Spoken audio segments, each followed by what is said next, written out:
ब्रह्मानन्दं परमसुखदं केवलं ज्ञानमूर्तिं द्वन्द्वातीतं गगनसदृशं तत्त्वमस्यादिलक्ष्यम् एकं नित्यं विमलमचलं सर्वधी साक्षिभूतं भावातीतं त्रिगुणरहितं सद्गुरुं तं नमामि।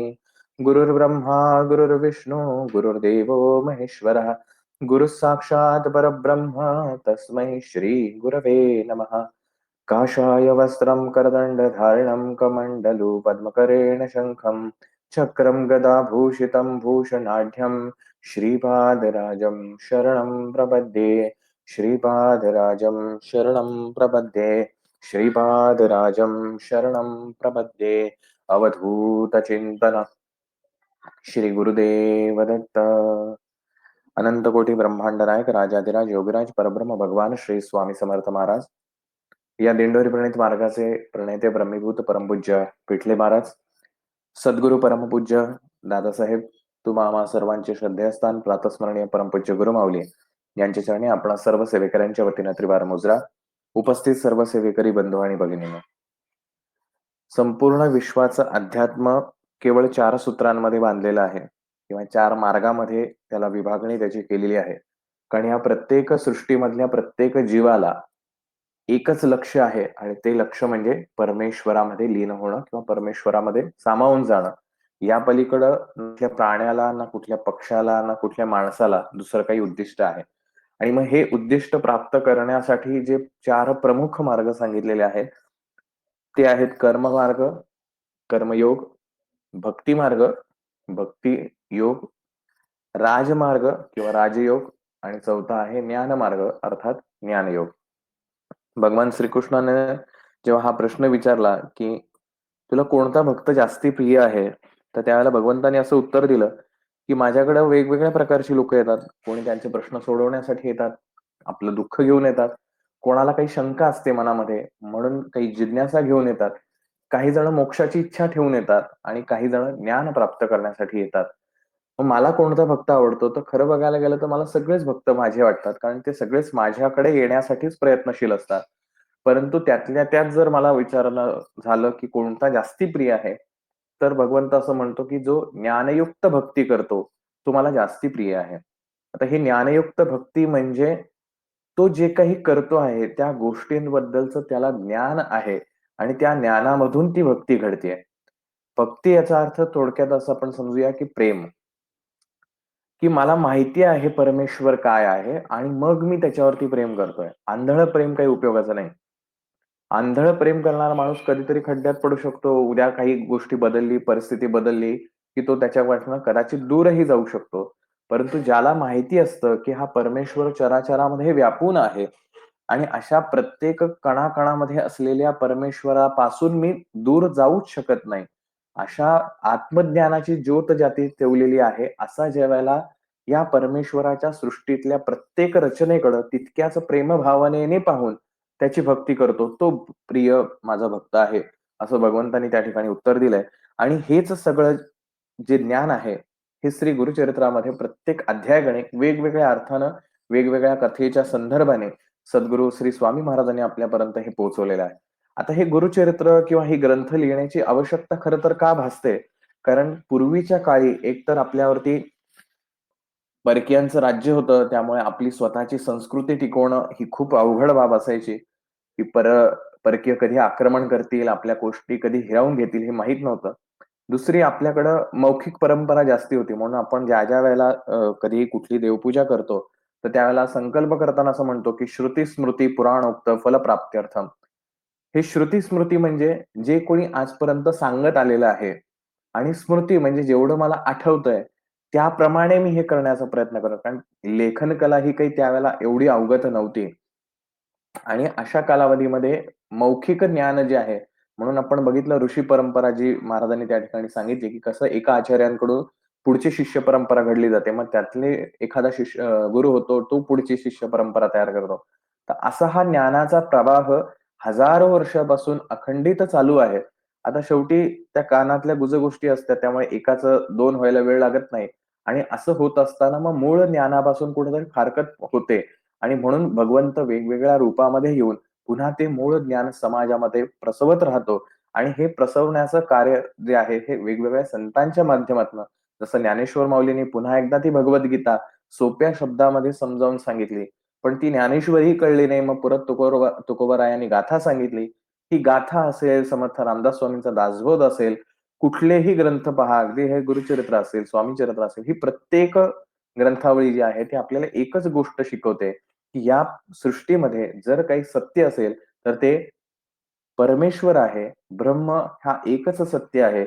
ह्याच्या पलीकडे जे आहे ते सगळं व्यर्थ आहे. आपण जेव्हा आता ही प्रार्थना सुद्धा म्हणली, त्यावेळेला पण आपण तेच म्हणलं, "एकम नित्यम विमलमचलम सर्वधी साक्षीभूतम." या सृष्टीमध्ये एकच फक्त नित्य आहे गोष्ट, जी कधीच बदलत नाही आणि ती प्रत्येक गोष्टीसाठी साक्षी आहे. तर अशा त्या परमेश्वराला माझं नमन असो. तर हे सगळं ज्ञान गुरुचरित्राच्या प्रत्येक अध्यायातून, गोष्टीच्या माध्यमातून, की भले तुम्ही एक वेळ ज्ञान विसरून जाल त्यातल्या गोष्टी, परंतु ती गोष्ट तुमच्या लक्षात राहावी आणि ज्या वेळेला ती गोष्ट आठवेल, त्या वेळेला त्यातलं ज्ञानाचं जे सार आहे, ते आपल्याला आठवावं. अशा दृष्टीने ही ग्रंथांची निर्मिती झाली आणि याला लिखित स्वरूपामध्ये असते. तर त्यावेळेला त्याचं जतन करणं ह्या गोष्टी थोड्याशा सोप्या आहेत, पण तितक्याच अवघड पण आहेत. त्यामुळे पूर्वीच्या काळी ज्या हस्तलिखितांच्या प्रती असायच्या, तर ह्या भिंतीमध्ये ठेवल्या जायच्या किंवा भुयार खणलं जायचं, त्या ठिकाणी ठेवल्या जायचं. कारण परकीय आक्रमण झाल्यानंतर ही आपली ग्रंथसंपदा, कारण हा ग्रंथ हा परमेश्वरासमान असतो आणि अशा ठिकाणी मग ती लपवली जायची. तर काळाच्या ओघात आता आपण इतके प्रगत झालेलो आहोत, की सगळ्या गोष्टी डिजिटल स्वरूपामध्ये आलेल्या आहेत. आज आपण YouTubeवरती कितीतरी गोष्टी पाहतो. Googleवर सर्च केलं, की सगळ्या गोष्टी अवेलेबल होतात.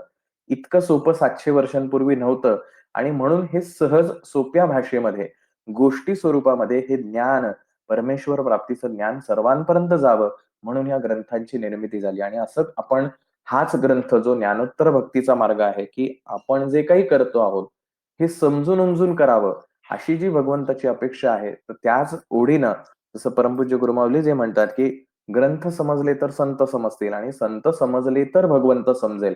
तर किमान आपण पहिली पायरी तरी या निमित्ताने प्रयत्न करतोय ग्रंथ समजून घेण्याचा. आपली तेवढी पात्रता कदाचित नसावी, परंतु आपण प्रयत्न करतोय आणि हा जर प्रयत्न केला तर कदाचित हे नामधारक कळतील, सिद्धमुनी कळतील. मग आपल्याला स्वामी महाराजांपर्यंत पोहोचता नक्की येईल. तर त्या दृष्टिकोनातून गेले 40 अध्याय वेगवेगळ्या माध्यमातून हेच सगळं ज्ञान महाराजांनी आपल्यापर्यंत पोहोचवलंय.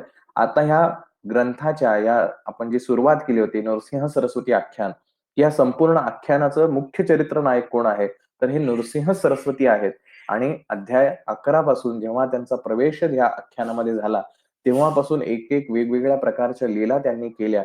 अगदी अचंबित करणाऱ्या गोष्टी, मग कोणी मेलेला असेल त्याला जिवंत केलं किंवा कोणाचे काय प्रश्न असतील त्याला पुढच्या जन्मात काय दिलं, पुढच्या जन्मातलं या जन्मात मिळवून दिलं. अशा अनेक अघटित असलेल्या गोष्टी ज्या आहेत, त्या महाराजांनी करून दाखवल्या. उद्देश एवढाच, की या निमित्ताने का होईना, पण तो व्यक्ती भक्ती मार्गाला लागेल. भक्तीमधून ज्ञान प्राप्त होईल आणि ज्ञान प्राप्ती झाल्यानंतर ती ज्ञानोत्तर भक्ती ज्याच्याकडनं होऊन परमेश्वर प्राप्ती होईल. असं करत आता आपण 41व्या अध्यायापर्यंत आलो. परंतु ह्या ग्रंथाचा नायक ज्याने उभा केला, तो ग्रंथकर्ता जो आहे गंगाधर सरस्वती, तो ज्या उद्देशाने आला होता, तो उद्देश आता बराच मागे पडून गेलेला आहे आणि आता त्याला जी ओढ लागलेली आहे, की मी ज्या घराण्यात सेवा करतो आहे, गेली 5 पिढ्या माझ्या घरामध्ये दत्तगुरूंची सेवा घडती आहे, श्री नरसिंह सरस्वतींची सेवा घडतीये. पण ही आमच्या घरात सेवा आली कशी? कोणी सुरुवात केली? कशी झाली ही सेवा? तर ह्याच्याबद्दल मला थोडंसं ऐकायला आवडेल, असं म्हणून त्या गंगाधर सरस्वतींनी त्या सिद्धमुनींना विनंती केली, की सिद्धमुनी तुम्ही तर साक्षात स्वामींसोबत राहिलेला आहात. त्यांच्याबद्दल प्रत्येक इत्थंभूत माहिती जी आहे ती तुमच्याकडे आहे. तरी कृपया करून तुम्ही आता मला माझ्या पूर्वजांबद्दल, की माझ्या पूर्वजांची आणि महाराजांची भेट कशी झाली? आपल्यालाही आवडेल, की आपल्याला जर कोणी सांगितलं, की अहो तुमचे आजोबा, पणजोबा जे आहेत ते स्वामी महाराजांनी ज्यावेळेला अक्कलकोटला प्रत्यक्ष होते, त्यावेळेला तिथे होते ते. तर आपल्याला नक्की आवडेल, की त्यांचा आणखीन इतिहास समजून घ्यायला. तर अशा ज्या गोष्टी आहेत तसं तो नामधारक जो आहे गंगाधर सरस्वती त्या सिद्धमुनींना विनंती करतो, "एक असे माझी विनंती, निरोपावे मजप्रती, आमुच्या पूर्वजे कवणे रीती, सेवा केली श्री गुरुची." की आमच्या पूर्वजांनी कशाप्रकारे महाराजांची सेवा केली, त्याबद्दल कृपया तुम्ही विस्तारानं सांगावं. आणि हे ऐकल्यानंतर त्या सिद्धमुनींना अतिशय आनंद होतो आणि ते म्हणतात, की "आता ऐक, तुझे पूर्वज कसे होते, किती एकनिष्ठ होते दत्तगुरूंची सेवा करत असताना, तर त्याच्याबद्दलची मी माहिती तुला या ठिकाणी देतो." आणि त्यांनी सांगितलं, की पूर्वी अशी एक गोष्ट घडली, की आपण मागे बघितलं, की सायनदेव जे आहेत, ह्या गंगाधर सरस्वतींचे पूर्वज. तर ते ज्या गोदावरी काठी त्या एका राजाकडे कामाला होते. अध्याय क्रमांक 13 आणि 14 हा सायनदेवांविषयी माहिती देणारा आहे. आणि त्यावेळेला सायनदेवाला वाचवल्यानंतर सायनदेव म्हणतो, की "आता मी महाराज तुमचीच सेवा मला करायची. हे नोकरी वगैरे मला सगळं सोडून द्यायचं आहे." तर त्यावेळेला महाराज म्हणतात, की "अजून ती वेळ यायची आहे. आम्ही तुझ्या गावाच्या जवळच गाणगापूर या ठिकाणी वास्तव्याला येऊ. त्यावेळेला नक्की तुझ्यापर्यंत ही गोष्ट पोहोचेल आणि त्यावेळेला तू आमच्याकडे सेवेसाठी यावं." अशी महाराजांची आज्ञा असल्यामुळे आता महाराजांचं वास्तव्य अनेक वर्ष गाणगापूरला राहिल्यानंतर आपण बघितली, की महाराजांची ख्याती किती दूर-दूरपर्यंत गेली आहे. अगदी माहूरसारख्या एवढ्या लांबून लोकं येतायत. कोणी दक्षिणेकडनं येतायत, कोणी पूर्वेकडनं येतायत. प्रत्येक लांबून-लांबून लोकं महाराजांच्या दर्शनालाच येतायत. एवढे हजारोंनी पंक्ती उठतायत. तर अशीच जी ख्याती आहे, ती अ, सायनदेवांपर्यंत पोहोचली आणि तयाचे नाव सायनदेव, केली पूजा भक्ती व्हावे, त्यावरी प्रीती अति स्नेह, आमुचे श्री गुरुमूर्तीचा. तेथून आले दक्षिण देशी, गाणगापुरी परीयसी, ख्याती झाली दाही दिशी, कीर्ती वाढली बहुते परी. की महाराज त्या सायनदेवांची जिथं भेट झाली गोदावरीच्या किनाऱ्यावरती, तिथून महाराज आता त्या प्रस्थान करत आता दक्षिणेला गाणगापूरपर्यंत आलेत आणि त्याची ख्याती जी आहे ती त्या सायनदेवांपर्यंत पोहोचलेली आहे. तुमचा पूर्वज जो का होता, सायनदेव नामे ख्याता, त्याने ऐकिला वृत्तांता, महिमा श्री गुरु यतीचा. आणि ज्या क्षणी त्या सायनदेवाच्या कानावरती ही गोष्ट पडली, की गाणगापूरच्या ठिकाणी श्री नृसिंह सरस्वती नामक एक यती आलेले आहेत आणि त्यांचा महिमा इतका आहे, की कितीतरी त्यांचे गुण वर्णावं, त्यांच्या लेखिक लीलांचं वर्णन, हे जेव्हा त्या सायनदेवाच्या कानावरती पडलं, त्यावेळेला सायनदेवांना नरसिंह सरस्वती स्वामी महाराजांचे ते शब्द आठवले आणि त्यांना आता वेळ लागला. आता मला कशात थांबायचं नाही. मला माझ्या सद्गुरूंची भेट घेण्यासाठी ताबडतोब मला गाणगापूरला जायचं आहे. भक्तिपूर्वक वेगेसी आला गाणगापुरासी, आनंद बहु मानसी हर्षे निर्भर होऊन या. अतिशय आनंदाने जसं त्याच्या कानावरती ही गोष्ट पडली, धावत पळत सगळं मागं सोडून सायनदेव जे आहेत ते महाराजांच्या दर्शनासाठी आले. अतिशय मनःपूर्वक महाराजांच्या चरणाशी साष्टांग दंडवत घालते झाले, की आज साक्षात त्रैमूर्ती तुम्ही आहात आणि आज मला तुमची भेट झाली. मी धन्य झालो. माझा हा जन्म ज्या कारणासाठी हा मनुष्य देह धारण केला, तो माझा देह तो जन्म ह्या सत्कारणी लागलं. आनंद जल लोचनी निघे संतोषी बहुमनी नवविधा भक्ती करुणी स्तुती केली गुरुची. अतिशय आनंदाने त्यांचे डोळे भरून आले, की आज साक्षात माझ्या सद्गुरूंचं किती वर्षानंतर भेट झाली आहे. आपल्याला इथं थोडे दिवस जरी आपण केंद्रात गेलो नाही तरी किती वाईट वाटतं, की अरे मला महाराजांची भेट झालेली नाही.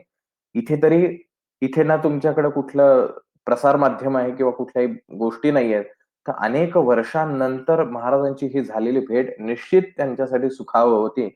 आणि त्यामुळे महाराजांना बघताक्षणी त्यांच्या डोळ्यातनं पाणी आलं, की महाराज इतके वर्षानंतर आज तुम्ही मला भेटलायत आणि आज खऱ्या अर्थाने मी धन्य झालेलो आहे. आणि त्याला पाहिल्यानंतर, सायनदेवांना पाहिल्यानंतर स्वामी महाराजांना सुद्धा प्रचंड आनंद झाला, की हाच माझा एकनिष्ठ असा असलेला भक्त आहे आणि आज इतक्या वर्षानंतर मला त्याची भेट झालेली आहे. किती अलभ किंवा विलोभनीय ते दृश्य असेल, की शिष्याला गुरुची ओढ असणं हे तसं काही विशेष आहे अशातला भाग नाही. परंतु गुरुला शिष्याची ओढ असणं, की माझा सायनदेव मला भेटलाय, ही महाराजांना जी काही वाटणारी भावना आहे ती किती महत्वाची आहे. आपल्याला महाराजांकडे यावंसं खूप वाटतं. पण महाराजांना आपण भेटावं असं वाटणं, ही खूप महत्वाची गोष्ट आहे. आणि तसंच त्या सायनदेवाने ज्यावेळेला ही भेट झाली, त्यावेळेला अतिशय स्तुतिसुमनं महाराजांवरती उधळली, की "महाराज तुम्ही कसे आहात?" आणि तुमचं वर्णन, स्वरूप वर्णन त्या ठिकाणी केलं. त्यावेळेला महाराज अतिशय प्रसन्न झाले. "तू जे का स्तुती केली, तेणे मन माझे झाले. तुझं वरदान दिधले, वंशोवंशी माझे दास."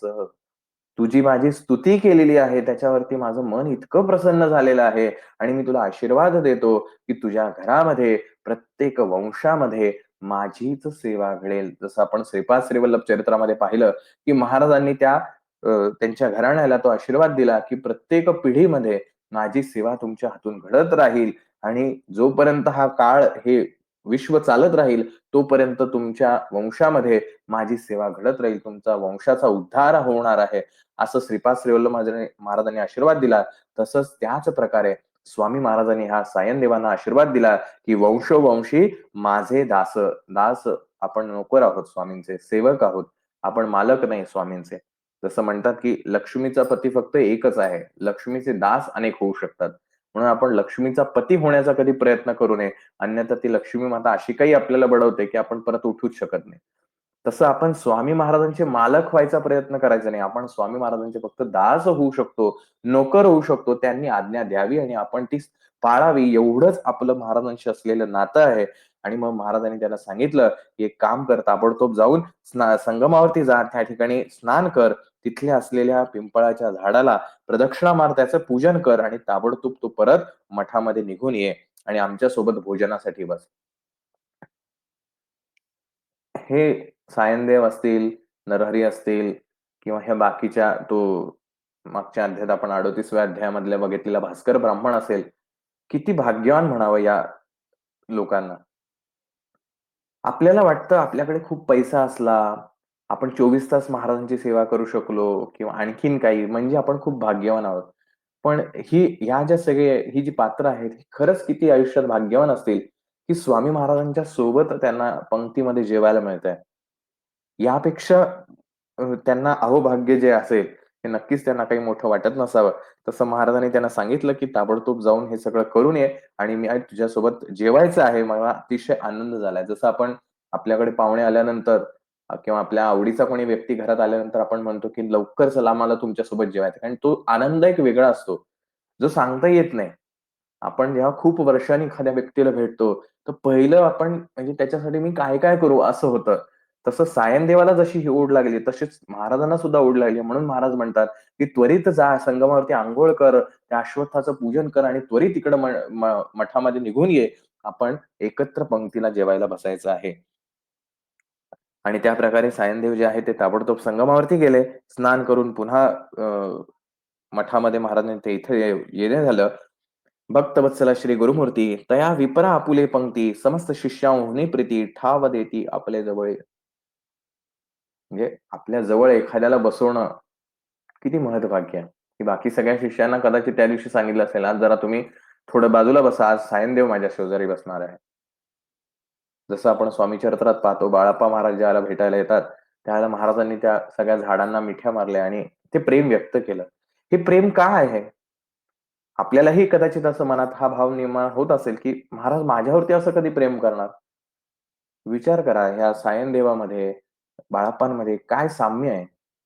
या दोघांमध्ये साम्य एवढंच आहे, ते म्हणतात मला फक्त महाराज पाहिजेत. मला बाकी काही नकोय.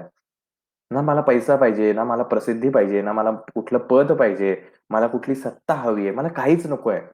मी फक्त आलोय स्वामींसाठी.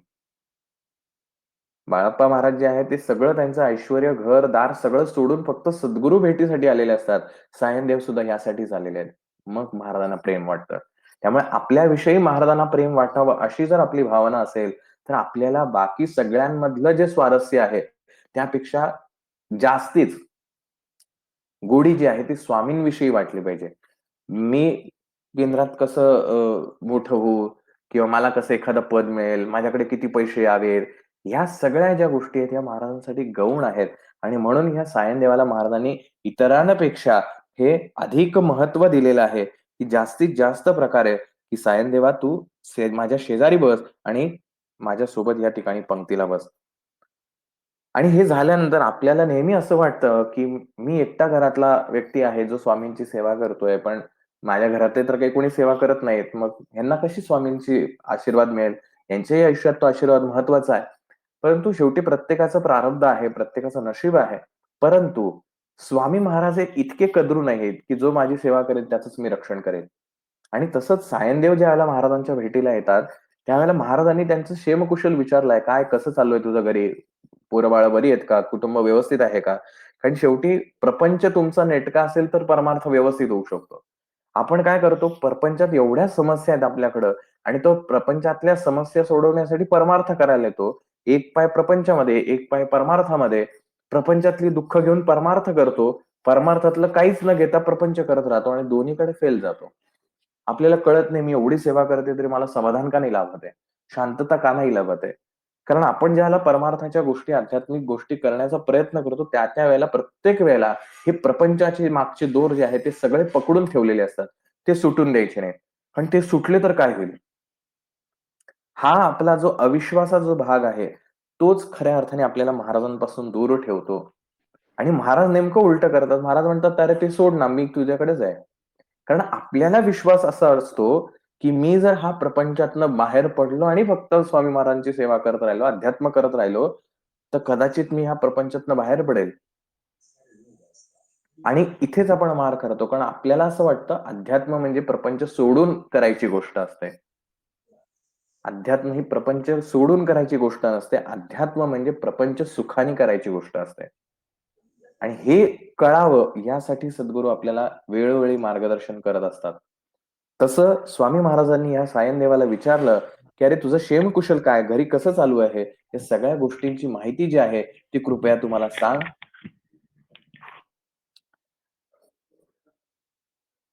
"पुसती क्षेम समाधान, कैसे तुमचे वर्तमान, कृपा असे परिपूर्ण, म्हणूनही पुसती संतोषे."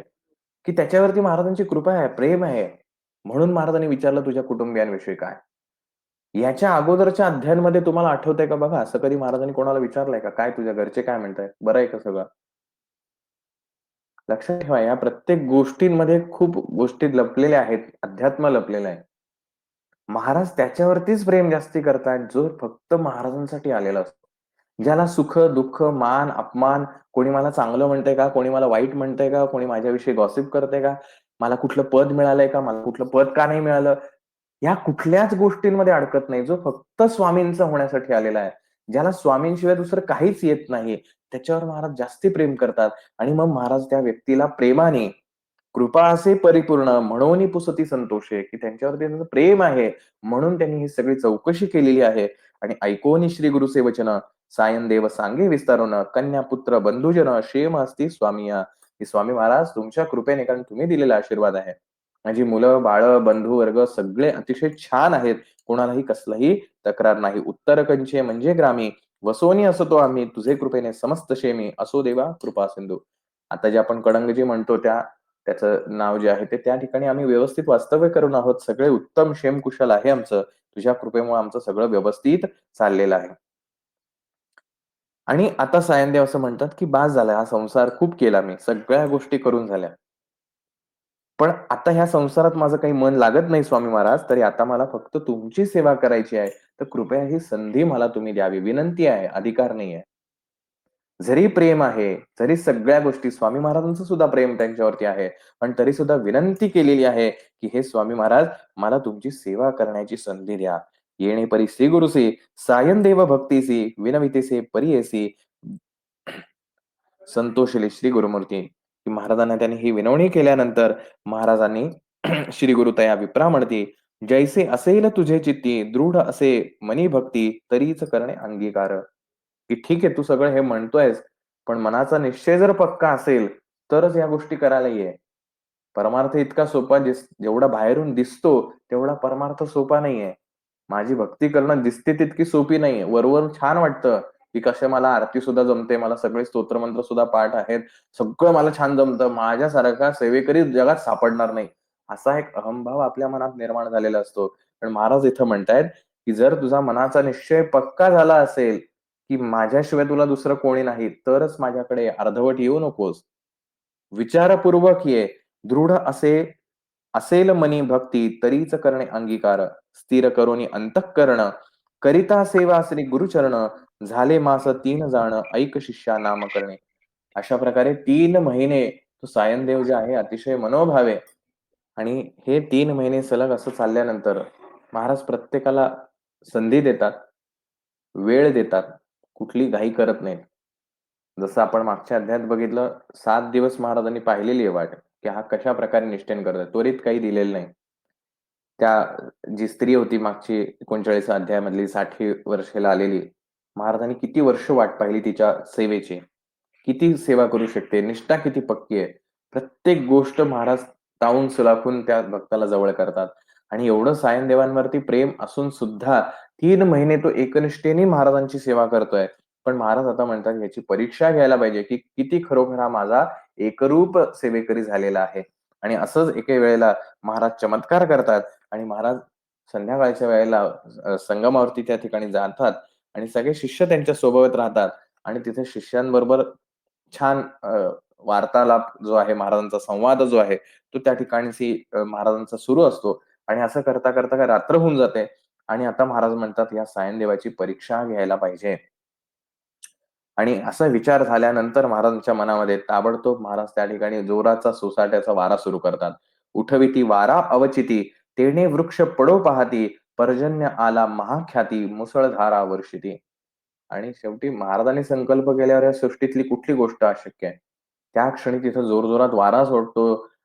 पाऊस, मुसळधार पाऊस सुरू होतो आणि प्रचंड कडाक्याची थंडी पडते. बोचरा वारा ज्याला आपण म्हणतो, की थंडी ती बोचायला लागते. एवढी थंडी त्या ठिकाणी पडते आणि मग महाराज म्हणतात, की "अरे फार थंडी वाजतीये, तर कृपया तू जाऊन आत मठामध्ये जाऊन तिथनं अग्नी घेऊन ये, जेणेकरून आपल्याला शेकोटी घेता येईल, थोडंसं शेकता येईल." अशा पद्धतीनं त्या सायनदेवाला महाराज सांगतात, की "जाऊन तू मठामध्ये जाऊन अग्नी घेऊन ये." श्री गुरु म्हणते, "विप्रासी शीत झाले बहु असे, तुवा जाऊनी मठासी अग्नी आणावा शेकावया." लीला जी म्हणतात ना, महाराजांची लीला ती इथं आहे. आपण महाराजांचा जप म्हणतो दत्त महाराजांचा दिगंबरा, दिगंबरा श्रीपादवल्लभ दिगंबरा.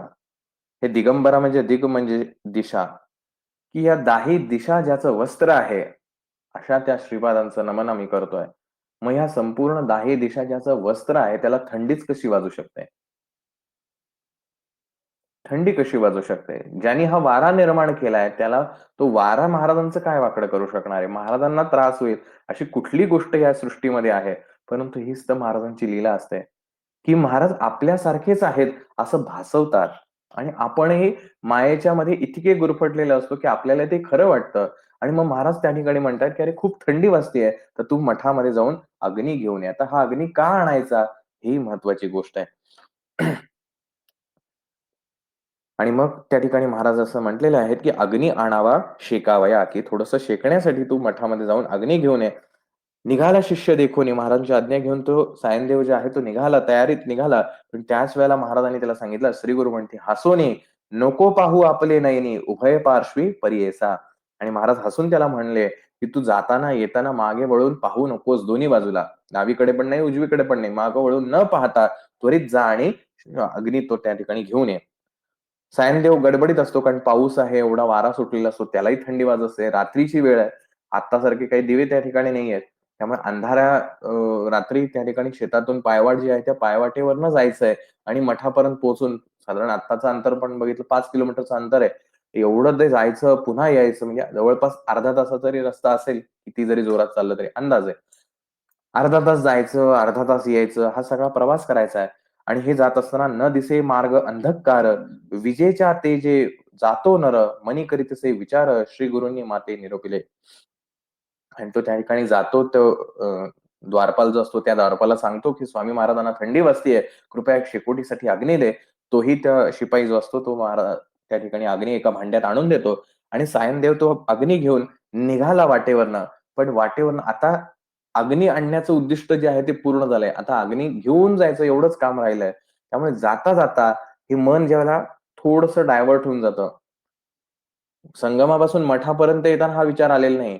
पण मठातनं अग्नी घेतल्यानंतर हा विचार आलाय, की महाराजांनी असं का बरं सांगितलं असेल? एवढा अंधार आहे आणि एवढ्या विजा चमकतायत, थंडी वाजतेय. तर महाराजांनी असं का सांगितलं असेल, की मागं वळून पाहू नकोस? काय आहे मागं एवढं? अशी मनामध्ये शंका त्या सायनदेवाच्या मनामध्ये येते आणि जशी ती शंका येते तसं तो आपल्या दक्षिण दिशेशी म्हणजे उजव्या हाताला मागं वळून थोडंसं पाहतो आणि दक्षिण त्या मागे वळून पाहिल्यानंतर त्याला अद्भुत असा भयानक मोठा नाग दिसतो. एवढ्या अंधारात सुद्धा तो नाग दिसला याचा अर्थ समजून घ्या, तो नाग कसा असेल. कारण एवढा काळाकुट्ट अंधार आहे. वर्णन कसं आहे, "न दिसे मार्ग अंधकार" की वाट सुद्धा दिसत नाही एवढा अंधार आहे. त्यात पाऊस आहे, त्यात वारा आहे. अशामध्ये त्यांनी मागं वळून पाहिल्यानंतर जर त्याला मोठा नाग दिसला असेल, याचाच अर्थ तो नाग काहीतरी दिव्य असला पाहिजे. त्याचं तेज दिसलं असेल, आणखीन काही दिसलं असेल. आणि म्हणून ते उजव्या बाजूला दिसला म्हणून तो डाव्या बाजूला घाबरून पळण्यासाठी प्रयत्न करतो. तर डाव्या बाजूला सुद्धा एक मोठा नाग असतो. वाट सोडूया जाय राणी, सवेची येती सर्प दोन्ही, तेव्हा विप्र भिवूनी अतिशीघ्र जात असे. की तो जसं ते वाट सोडून दुसरीकडनं वाट शोधून जायचा प्रयत्न करायला लागणार, तेवढ्यात ते नाग त्याच्या समोर यायचे आणि त्या एकाच वाटेवरनं त्याला मार्गस्थ ठेवण्यासाठी ते मदत करत होते. आणि असं तो घाबरून मनामध्ये अतिशय जीवाच्या आकांतेने धावत असतो, की कधी एकदा मी स्वामींच्या समोर जातोय जेणेकरून मला अभय मिळेल. एकदा संगमापाशी गेलो, की मग माझं काही टेन्शन राहणार नाही, असं म्हणून तो अतिशय धावत पळत अतिशीघ्र जात असे. मनामध्ये महाराजांचं चिंतन असेल, काय त्याला जे काही त्यावेळेला मंत्र माहीत असेल, महाराजांचं नाव माहिती असेल, ते जे म्हणत तोंडात पुटपुटत अतिशय वेगाने तो त्या संगमाच्या दिशेने सायनदेव धावत असतो. "एको भावी धैर्यसी जातो विप्र शीघ्रेसी, पातला संगमा जवळीके." आणि ज्या क्षणी त्याला एवढा धावत घाबरून असतो आणि जसं त्याला महाराज दिसतात, सगळं देहभान हरपून तो महाराजांच्या इतका जोरात धावत जातो. दुरुनी देखो श्री गुरुसी सहस्त्रदीप ज्योतिषी दिसती विप्र बहुअसी वेद ध्वनी ऐकतसे. हे महाराजांचं स्वरूप त्याला लांबून दिसलेलं आहे, की एखादे हजारो दिवे ज्या प्रकारे लावल्यानंतर जे तेज दिसेल, तसं तेज त्याला त्या ठिकाणी दिसलं आणि वेदध्वनींचा झंकार त्या ठिकाणी ऐकायला आला. वेदमंत्रांचे जयघोष त्या ठिकाणी त्याच्या कानाला ऐकायला यायला लागले. त्याला समजेना हे काय चालू आहे. जवळी जाता द्विजवरू, एकले दिसते श्री गुरु, गेला समस्त अंधकारू, दिसे चंद्र पौर्णिमेचा. साक्षात हे पुन्हा विश्वरूप दर्शन जे आहे, जसं त्रिविक्रम भारतीला दिसलं, तसंच हे सायनदेवाला महाराजांनी स्वतःचं स्वरूपाचं दर्शन घडवलेलं आहे. या अनंत तेजाचा या संपूर्ण विश्वामध्ये जेवढं तेज आहे, तो तेज पुरवणारा श्री सद्गुरू आहे. हे स्वामी महाराज आहेत आणि ते तेज त्या सायनदेवाला दाखवलेलं आहे आणि साक्षात तो परमेश्वर त्या ठिकाणी प्रकट झाल्यामुळे संपूर्ण वेदध्वनींचा घोष, ही सगळी देवी, देवता, ऋषी-मुनी सगळेजण त्या ठिकाणी तो मंत्रांचा घोष करतायत. तो वेदघोष त्या सायनदेवाला ऐकायला येतोय.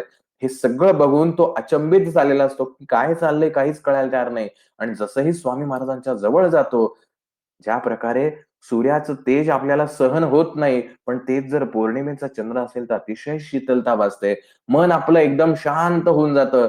तसं स्वामी महाराजांच्या समवेत गेल्यानंतर, जवळ गेल्यानंतर ते तेज जे आहे, जे एवढं लांबून दिसत होतं, ते तेज पौर्णिमेच्या चंद्राप्रमाणे त्या सायनदेवाला भासावं लागलं. याला म्हणतात स्वामींची लीला. आपल्या शिष्यावरती प्रेम ते किती असावं? आपल्या भक्तावरती किती प्रेम करावं, की एवढा तेजाचा पुतळा असणारा हा साक्षात परमेश्वर आपल्या भक्ताला हे तेज सहन होणार नाही, म्हणून पौर्णिमेच्या चंद्राच्या प्रकाशाप्रमाणे शीतल छाया देतोय. जसं नरसिंह महाराज जे आहेत, लक्ष्मी नरसिंह, विष्णूंचा तिसरा अवतार, ते ज्यावेळेला इतके क्रोधित झाले होते हिरण्यकशिपूला मारल्यानंतर साक्षात स्वतःची पत्नी माता लक्ष्मी सुद्धा देवाजवळ जायला घाबरत होती. एवढा तो क्रोध होता आणि एवढ्या क्रोधामध्ये एकही देव त्या विष्णूंच्या रूपाकडे जायला तयार नव्हता. कारण एवढा क्रोध आहे कदाचित आपल्याला पण मारून टाकतील. आणि अशा वेळेला भगवान ब्रह्मदेवानी त्या भक्त प्रल्हादाला त्या 5 वर्षाच्या कोवळ्या जीवाला सांगितलं, की भगवंताला शांत करण्याचं सामर्थ्य फक्त तुझ्यात आहे. तूच पुढे जाऊ शकतो. विचार करा. भले भले देव जिथं त्या भगवंताच्या त्या रूपाकडे जाण्यासाठी घाबरत होते, तिथे एक 5 वर्षाचा बालक त्या ठिकाणी कसा जाऊ शकला? कारण त्या बालकाला ते रौद्र रूपही दिसत नाही. तो नरसिंह रूपही दिसत नाही. त्याला दिसतो त्याचा भगवंत. आणि हे त्याचं प्रेम जे आहे, ते प्रेम त्या भगवंताकडे ओढून घेऊन गेलं आणि जसं त्या प्रल्हादाचा स्पर्श भगवंताला मी आहे ना झालेला आहे, जॉईन. जसा तो प्रल्हादाचा स्पर्श भगवंताला होतो, त्या क्षणी भगवंत शांत होतो. ह्याला म्हणतात प्रेम, ह्याला म्हणतात भक्ती. तसं ह्या सायन देवासाठी महाराजांनी अशा प्रकारे त्यांचं तेज जे आहे, ते अतिशय शांत केलं आणि मग महाराजांनी सगळ्यांना सावध केलं. त्या सायनदेवाला सावध केलं.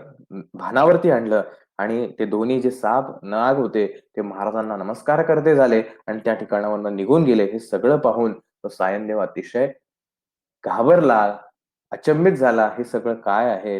आणि महाराजांना श्री गुरु पुस्तिती तयासी का कागा भयभीत झालासी आम्ही तुझे रक्षावयासी सर्प दोन्ही पाठविले. की तू कशाला घाबरलास? आम्ही तुझ्याच रक्षणासाठी त्या ठिकाणी पाठवलं होतं.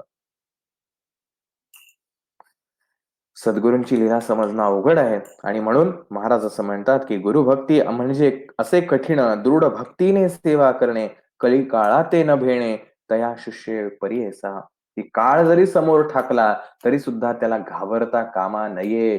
त्याला गुरुभक्ती म्हणतात.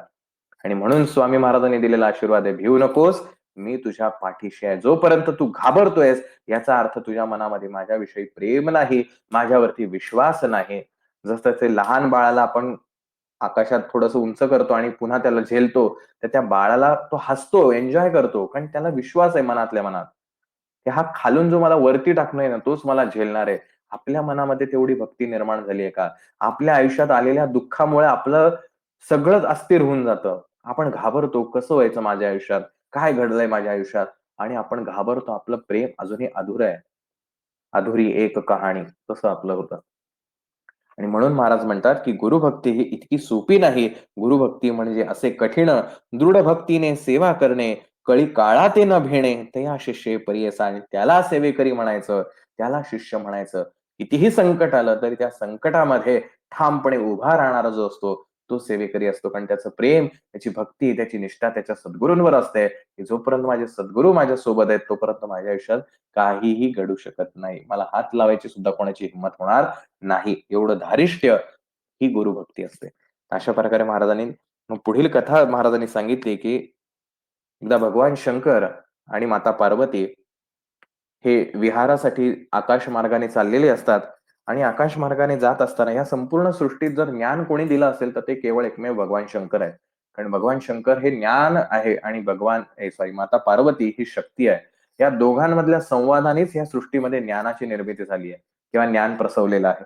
तर ती माता पार्वती आणि भगवान शंकर एके ठिकाणी आकाशगमनासाठी, विहारासाठी जात असतात.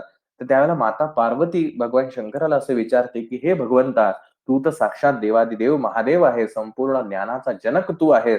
तरी कृपया करून मला एक मार्गदर्शन तू असं करावंस, की या सृष्टीमध्ये एवढी देवी-देवता आहेत.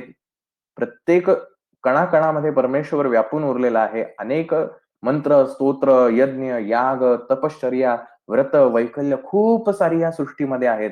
परंतु असं काय आहे, की ज्याच्या म्हणजे त्या एकाच गोष्टीमुळं ह्या सगळ्या गोष्टींमधनं जे फळ मिळणार आहे, ते फळ आपल्याला मिळू शकेल. असं कृपया करून तुम्ही मला मार्गदर्शन करावं." आणि त्यावेळेला भगवान शिवानी त्या मातेला जे ज्ञान दिलेलं आहे ते 176 श्लोकांमध्ये, ज्याला गुरुगीता असं संबोधलं जातं, की गुरु हाच एकमेव सर्वश्रेष्ठ आहे आणि गुरुची सेवा जो करेल त्याला सगळ्या यज्ञ, याग, तपश्चर्या, मंत्र, स्तोत्र हे सगळं केल्याचं पुण्यफळ मिळेल, असं त्या भगवंतानी त्या ठिकाणी त्यांना माता पार्वतीला समजावून सांगितलं.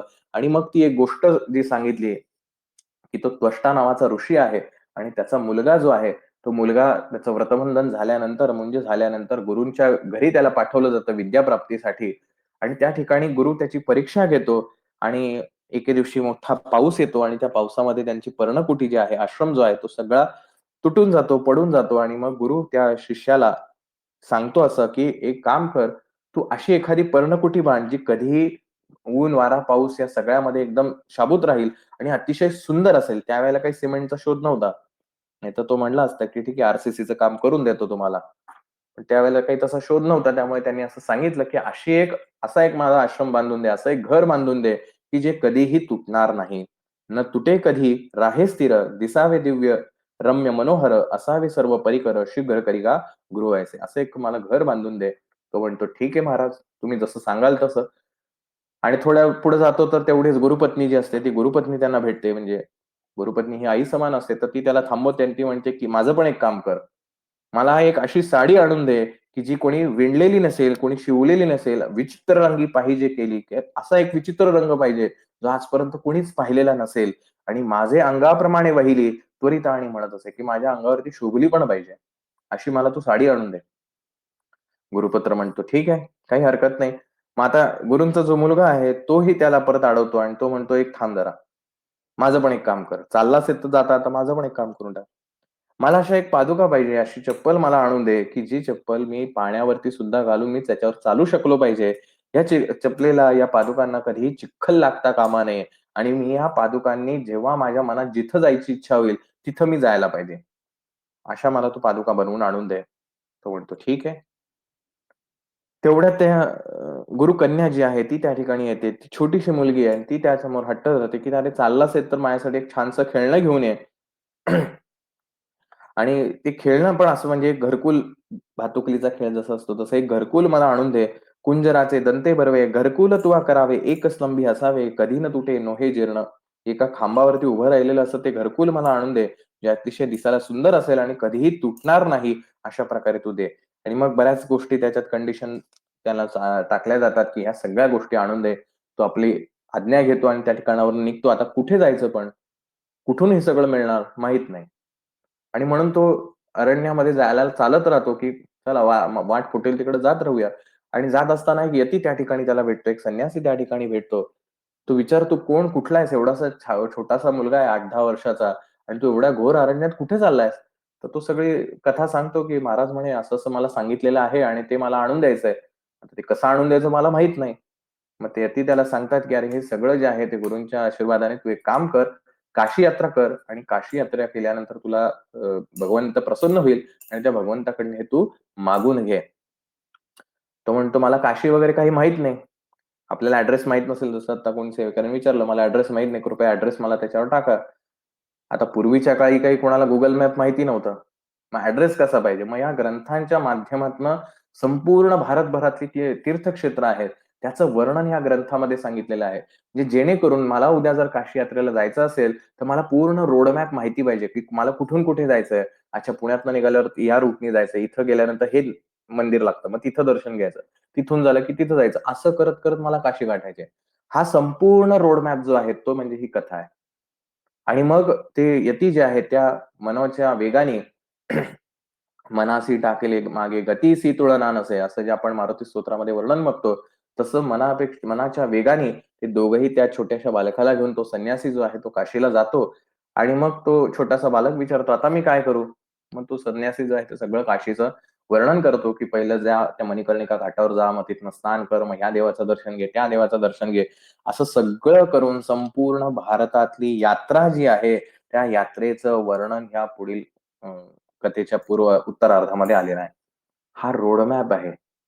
पुढील येणाऱ्या पिढ्यांना हे माहिती असावं, की काय-काय होतं पूर्वी. त्याच्यामध्ये एक जर कोणी काशीला गेला असेल, तर त्या ठिकाणी ते अजूनही आहे. परंतु ते आता इतकं काय म्हणूया आपण लुप्त झालेलं आहे, फारसं कोणाला माहीत नाही. तर त्याचं एक ओळ आहे, की पुढे मासोपवासासी, पूजिजे गोबाईसी, 7 कवड्या घालून या तिसी, नमन भावे करावे. की त्या काशी क्षेत्रामध्ये, मुख्य वाराणसी गावामध्ये, ते गोबाईचं म्हणून एक ठिकाण आहे. जर कोणी काशीला जाऊन बघितलं असेल तर ते सांगू शकतील. तर ते असं आहे, की पूर्वीच्या काळी अशी ती जी स्त्री आहे, तर त्या स्त्रीचं अ, एक ख्याती होती. ती भक्त एवढी हे होती, की त्या कवड्या ज्या आहेत, त्या कवड्या खेळायची आणि तिन्ही जोपर्यंत देवाला नैवेद्य देत नाही किंवा देवाला जेवण देत नाही, तोपर्यंत काशी विश्वेश्वर जे आहेत, ते नैवेद्य ग्रहण करायचे नाहीत. म्हणून ह्या गोबाईचं सुद्धा दर्शन घ्यावं, कारण एक सद्भक्त किंवा आदर्श भक्त जे आपण ज्याला म्हणतो, तसं त्या गोबाईचा सुद्धा उल्लेख आहे, की पुढे मासोपवासासी, पूजेजे गोबाईसी, 7 कवड्या घालून या तिसी, नमन भावे करावे. अशा प्रकारचा संपूर्ण रोडमॅप जो आहे काशी यात्रेचा, तो भगवान शंकर माता पार्वतीला सांगतात वर्णन करून आणि मग पुढील अध्यायामध्ये याचा परिणाम स्वरूप काय होणार आहे, ते आपल्याला यथावकाश कळणार आहे. तर अशा प्रकारे संपूर्ण काशी यात्रेचं निरूपण, की तुम्ही काशीला गेल्यानंतर काय-काय करायचं? मग दक्षिण काशी कोणती आहे? त्या दक्षिण काशीला गेल्यानंतर कुठल्या स्थानाचं दर्शन घ्या? असं संपूर्ण इत्थंभूत माहिती म्हणजे हा 41वा अध्याय. गुरुचरित्रामध्ये साधारणतः 3 अध्याय जे आहेत, हे काशी यात्रावरती किंवा काशीचं महत्त्व सांगणार आहेत. एक ज्यावेळेला स्वामी महाराज स्वतः संन्यास धर्म स्वीकारण्यासाठी काशीला जातात, त्याही वेळेला वर्णन आहे. हाही अध्याय आणि मधल्या एका अध्यायामध्ये काशीचं निरूपण आहे. तर काशी हे संपूर्ण पृथ्वीवरचं अतिशय पवित्र स्थळ, जिथं साक्षात काशी विश्वेश्वर म्हणजे भगवान शंकराचंच त्या ठिकाणी स्थान आहे. आणि आपल्या सगळ्यांना माहिती आहे, की आपणही आयुष्यामध्ये बोलीभाषेमध्ये म्हणतो, की आयुष्यामध्ये काशी केली म्हणजे संपूर्ण सगळं झालं आता तुझं करून. काशीचं एकदा दर्शन झालं म्हणजे सगळी तीर्थयात्रा झाली असंच संपन्न होतंय. तर अशा प्रकारचं, कारण पूर्वीच्या काळी काशीला जाणं हेच खूप अवघड गोष्ट होती आणि तिथं गेल्यानंतर परत घरी यायचं म्हणजे भाग्यच म्हणायचं. आताच्या काळात काय आपण ट्रेननी जातो, प्लेननी जातो, परत येतो. परंतु काशी विश्वेश्वराचं दर्शन नुकतंच आता काशी विश्वेश्वराचं फार मोठ्या पद्धतीनं रिनोव्हेशन जे आहे ते त्या ठिकाणी झालेलं आहे. तर अशा प्रकारे संपूर्ण काशीचं वर्णन जे आहे, की काशीत काय-काय पाहायचं, कुठे जायचं, कुठल्या घाटावरती जाऊन स्नान करायचं, या सगळ्या गोष्टींची इत्थंभूत माहिती या अध्याय क्रमांक 41 मध्ये आपल्याला वर्णन केली आणि हा अध्याय क्रमांक 41 या ठिकाणी थांबतो. या कथेमधून महत्वाचं जे सांगितलेलं आहे, की भक्ती काय असते? सद्गुरूंची सेवा म्हणजे काय असते? आपल्याला असं वाटतं, की खूप पोथ्या-पुराणं केली म्हणजे अ, सद्गुरूंची सेवा झाली. पोथ्या-पुराणं करणं हे महत्वाचंच आहे. त्याच्याबद्दल अजिबात दुमत असण्याचं काही कारण नाही. परंतु ती म्हणजे भक्ती आहे का? तर तो भक्तीतला एक फक्त भाग आहे. म्हणून भगवान शंकराच्या माध्यमातून ही गुरुगीता जी महाराजांनी सांगण्याचा प्रयत्न केला, की "शंभू सांगे गिरिजेसी, सर्व साध्य गुरु भक्तीसी, करावी एको भावेसी, जोची शिव तोची गुरु." आणि ह्या संपूर्ण सृष्टीमध्ये जर काय श्रेष्ठ असेल, तर ती आहे गुरुभक्ती. गुरूंनी जे सांगितलं ते करणं, ही आपली आद्य सेवा आहे, सगळ्याच्या पलीकडं. म्हणून आपण तेजोनिधी जरी वाचला तरी त्याच्यामध्ये सद्गुरू पिठले महाराजांच्या चरित्राचा जेव्हा उल्लेख येतो त्यावेळेला तिथे उल्लेख आहे, की प्रश्नोत्तर करणं हीच माझी स्नानसंध्या आहे. आणि सद्गुरू पिठले महाराजांनी तेजाची तपश्चर्या केलेली, अनुष्ठान केलेलं आहे गायत्री मंत्राचं. त्यामुळे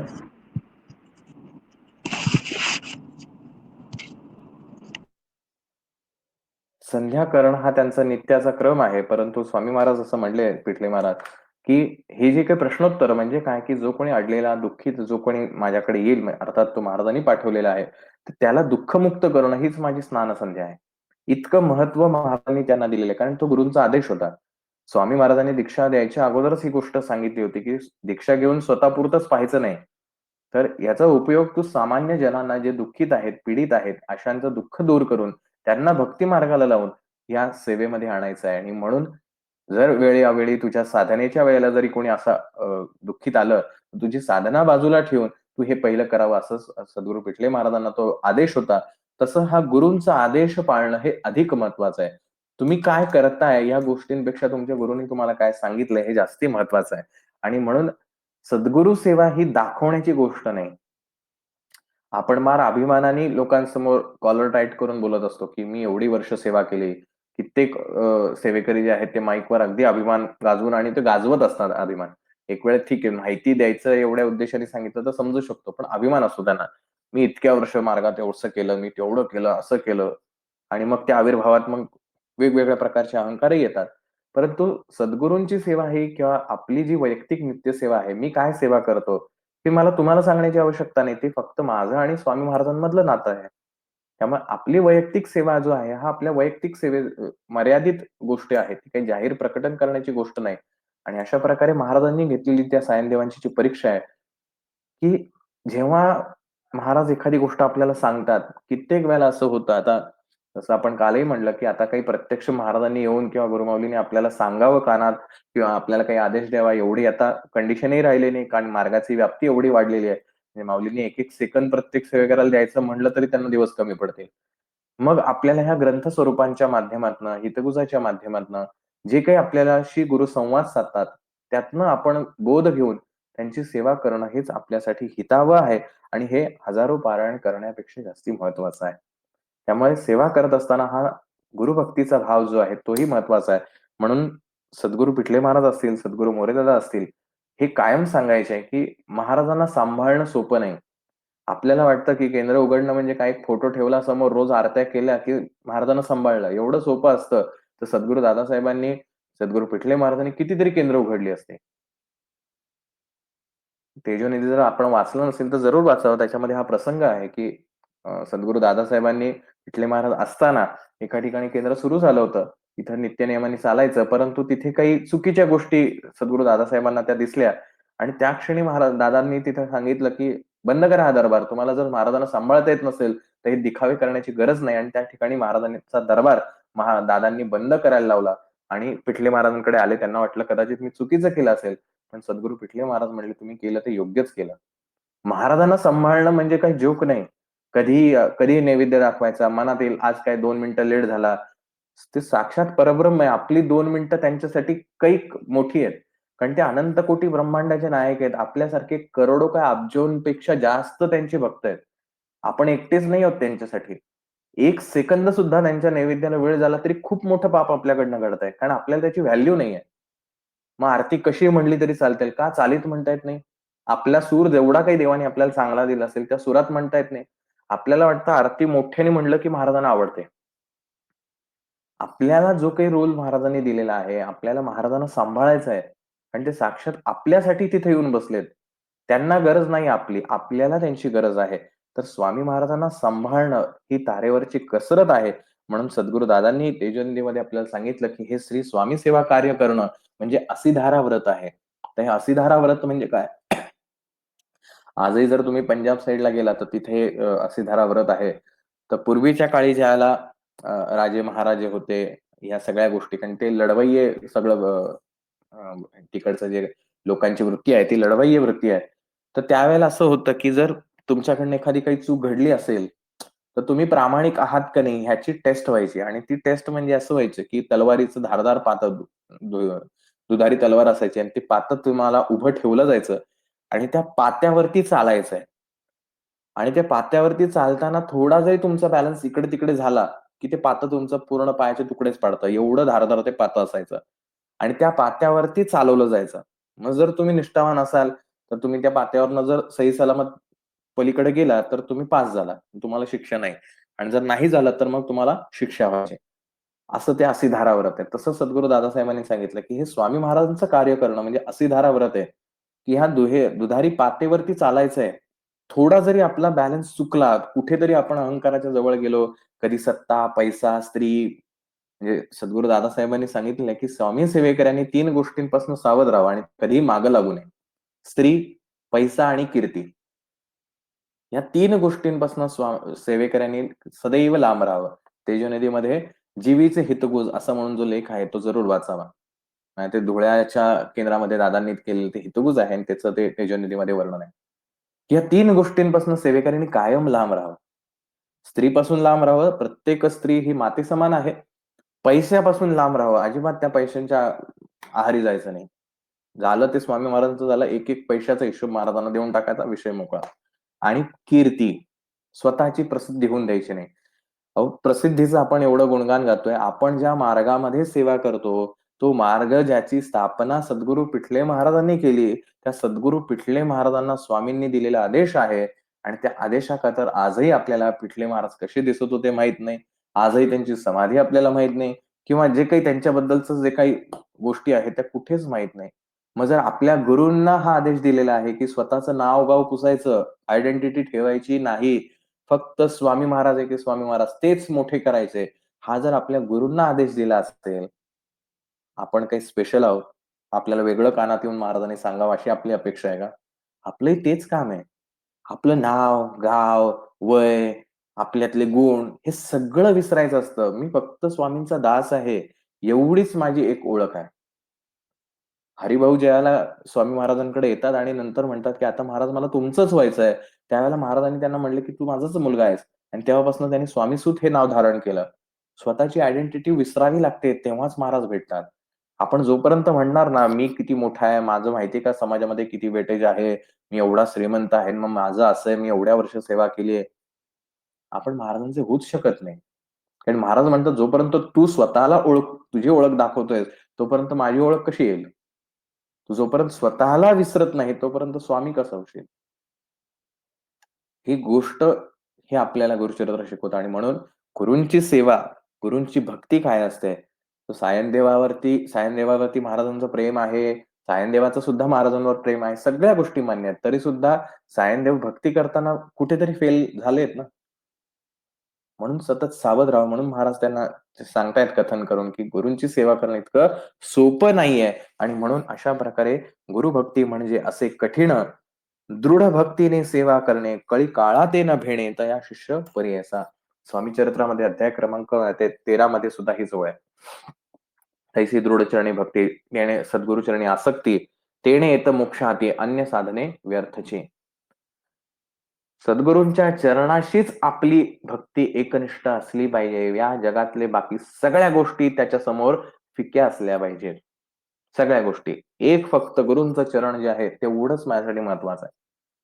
त्याच्याशी जर आपली भक्ती एकनिष्ठ असेल, तर बाकी सगळी साधनं जी आहेत, ती सगळी व्यर्थ आहेत. स्वतःच्या शरीराला त्रास करून कुठल्यातरी गोष्टी करणं किंवा अन्य काही गोष्टी ज्या आहेत, ह्या सगळ्या साधनांपेक्षा काही महत्वाचं असेल, तर ती फक्त एकनिष्ठ दृढ भक्ती, पक्की राहून, डळमळीत व्हायचं नाही. मग आज आपल्या आयुष्यात संकट आलं, कोणी म्हणलं, "अरे, माझ्या जरा ओळखीतला ज्योतिष आहे, चला जरा पत्रिका दाखवून येऊ आपण." चाललो आपण लगेच तिकडं. किंवा आणखीन कोणतरी म्हणलं, की "अहो, आमच्या गावातला एक बाबा आहे किंवा एक माणूस आहे, चांगलं व्यवस्थित सांगतो. मला खूप चांगला अनुभव आहे." चाललो आपण तिकडे. ही दृढचरणी भक्ती नाही होत. एकनिष्ठ राहावं लागतं. संकटांचा सामना करावाच लागतो आणि तिथंच महाराज आपल्याला तपासून घेत असतात. मडकं कच्चं आहे का भाजलंय? स्वामी महाराज अक्कलकोटला असताना हे बऱ्याचदा करायचे, की समोरचा एखादा सेवेकरी आला आणि तो फार स्वतःला मी किती चांगला आहे किंवा असं आहे किंवा महाराजांना त्याला काही सांगायचं असेल, तर महाराज मुद्दामून असं करायचं, की मडकं घ्यायचे आणि वाजवून बघायचे आणि म्हणायचे, "अरे, मडकं अजून कच्चं आहे, या साईडला ठेवून, की अजून तू तेवढा तयार नाहीस झाला माझ्याकडे येण्यासाठी." हे स्वामी महाराज करायचे, आजही करतात आणि म्हणून ते म्हणतात, "हम गया नहीं, जिंदा है." मग जर जिंदा आहे, तर आपली परीक्षा पदोपदी होणार आहे. तुम्ही जेवढं स्वामी महाराजांच्या जवळ जाण्याचा प्रयत्न करणार, तेवढ्या परीक्षा जास्ती होणार आहेत. हे प्रत्येकाला ठरवावं लागतं, की परीक्षेला घाबरून पळून जायचं का परीक्षेला सामोरं जाऊन स्वामी महाराजांच्या जवळ जायचं. घाबरून पळाला तर स्वामी महाराज कदापिही भेटणार नाहीत, पण आयुष्यातल्या सगळ्या गोष्टी मिळतील. पैसा मिळेल, प्रसिद्धी मिळेल, मान, मरातब सगळ्या गोष्टी मिळतील. पण अशा प्रकारे या ठिकाणी अध्याय आपला 41वा जो आहे तो संपन्न झालेला आहे. इति श्री गुरुचरित्रामृते परमकथा कल्पतरु श्री नरसिंह सरस्वती आख्याने सिद्धनामधारक संवादे काशी यात्रा निरूपणम नाम एकचत्वारिंशोऽध्यायः अवधूत चिंतन श्री गुरुदेव दत्त. शनी स्वामी समर्थ. इंदुकोटी स्तोत्र. इंदुकोटि तेज करुण सिंधु भक्त वत्सलम दंदनात्रिसूनु दत्त इंदिराक्ष श्री गुरुम गंधमाल्य अक्षतादि वृंद देव वंदितम वंदयामि नारसिंह सरस्वतीश पाहि माम्. मोहपाश अंधकार छाय दूर भास्करम आयताक्ष पाहि श्रिया वल्लभेश नायकम. सेव्य भक्त वृंद वरद भूय भूय नमाम्यहम्. वंदयामि नारसिंह सरस्वतीश पाहि माम्. चित्तजादि वर्ग षट्कमवत्तवारणाङ्कुशम् तत्त्वसार शोभितात्मदत्त श्रिया वल्लभम्. उत्तमावतार भूत कर्तु भक्त वत्सलम्. वंदयामि नारसिंह सरस्वतीश पाहि माम्. व्योम वायु तेज आप भूमि कर्तुमेश्वरम्. काम क्रोध मोहरीत सोम सूर्य लोचनम्. कामितार्थ दातृ भक्त भक्त कामधेनु श्री गुरुम्. वंदयामि नारसिंह सरस्वतीश पाहि माम्. पुंडरीक आयताक्ष कुंडलेन्दु तेजसं चंडुदूरित खंड नार्थ दंडधारी श्री गुरुम्. मंडलीक मौली मार्तंडवासिताननम्. वंदयामि नारसिंह सरस्वतीश पाहि माम्. वेदशास्त्र स्तुत्य पाद आदि मूर्ति श्री गुरुम्. नाद बिंदु कलातीत कल्प पाद सेव्ययम्. सेव्य भक्त वृंद वरद भूय भूय नमाम्यहम्. वंदयामि नारसिंह सरस्वतीश पाहि माम्. अष्टयोग तत्वनिष्ठ तुष्ट ज्ञान वारिधिम्. कृष्णवेणि तीरवास पंच नदी संगमम्. कष्ट दैन्य दूरि भक्त तुष्ट काम्य दायकम्. वंदयामि नारसिंह सरस्वतीश पाहि माम्. नारसिंह सरस्वती नाम अष्टमौक्तिकम्. हारकृत्य शारदेन गंगाधर आत्मजम्. धारणिक देवि देव दीक्ष गुरुमूर्ति तोषितम्. परमात्मनंद श्रिय पुत्र पौत्र दायकम्. नारसिंह सरस्वतीय अष्टकं च यः पठेत् घोर संसार सिंधु तारणाख्य साधनम्. सार ज्ञान दीर्घ आयु आरोग्यदादि संपदम चारु वर्ग काम्य लाभ वारं वार यज्जपे. चारु वर्ग काम्य लाभ वार वार यज्जपे. चारु वर्ग काम्य लाभ वारं वार यज्जपे. इति श्री इंदुकोटि स्तोत्रम संपूर्णम. अवधूत चिंतन श्री गुरुदेव दत्त. हे इंदुकोटी स्तोत्र सुद्धा याचं वर्णनच त्या शेवटच्या अध्यायात केलेलं आहे, की जो कोणी मनोभावे या इंदुकोटी स्तोत्राचं पठण करेल त्याला आयु आरोग्य तेज दुःख दैन्य या सगळ्यापासून त्याचं हरण होईल आणि त्याच्या आयुष्यात सुखाची आनंदाची प्राप्ती होईल आणि हे ज्यावेळेला स्तोत्र त्या नरहरी नी महाराजांसमोर गायलं, तर महाराजही त्याच्यावरती प्रसन्न झाले. आपण काल बघितलं आणि त्या क्षणी त्या नरहरीचं नाव बदलून महाराजांनी सांगितलं, आजपासून तू जोगेश्वर म्हणून नावाने ख्यात होशील आणि माझ्या प्रिय भक्तांमध्ये तुझं नाव वर्णन केलं जाईल. तर अशा प्रकारे हा इंदुकोटी स्तोत्राचा कालच्या अध्यायामध्ये वर्णन होतं. तर त्या पद्धतीने आपण ते म्हणण्याचा प्रयत्न केला. आपणही अशी जी दत्त महाराजांची स्तोत्र आहेत, वेळोवेळी जशी आपल्याला जमतील तसं आपण म्हणण्याचा प्रयत्न करावा. आणि स्तोत्र हे परमेश्वराला प्रसन्न करून घेण्याचं सोपं आणि सहज माध्यम आहे. महाराजांना गायन हे अतिशय प्रिय आहे.